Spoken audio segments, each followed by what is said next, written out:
Hello guys! Good morning! Panibagong tips na naman tayo guys. Nananakit ba ang iyong balakang? So, pues, tuturuan kita para matanggal ang iyong sakit sa balakang. So, entro, pasok!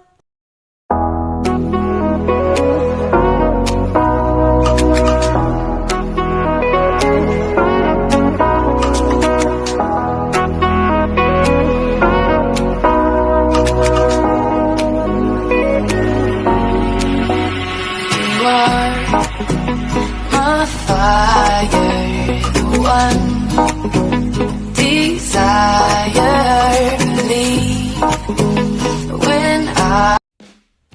So yan guys, isoshow ko na sa inyo yung paanong exercise ang gagawin natin pag masakit ang ating balakang or yung ating hips. Ayan, so ayan guys, papakita ko yung aking paa. Ayan.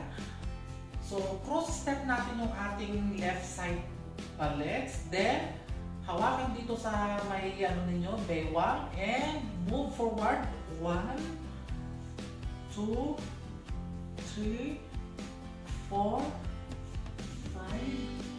6, 7, 8, hanggang 30 seconds. Then, next din guys, salitan lang yung right legs naman, cross step ninyo, then hawak din dito, then ganun din, 1, the same procedure lang guys, 2, 3, 4, 5, hanggang ma-reach ninyo yung 30 seconds din para balance. So, yan guys ang aking maipapayo sa inyo o mai-share ko sa inyo kung sumasakit ang inyong mga balakang. So, sundin nyo na lang guys lang yan para maibsan ninyo ang mga sakit sa inyong mga balakang. So, ayan lang guys. Thank you for watching. Jomar Video Channel ang Ilocano Vlogger ng Isabela.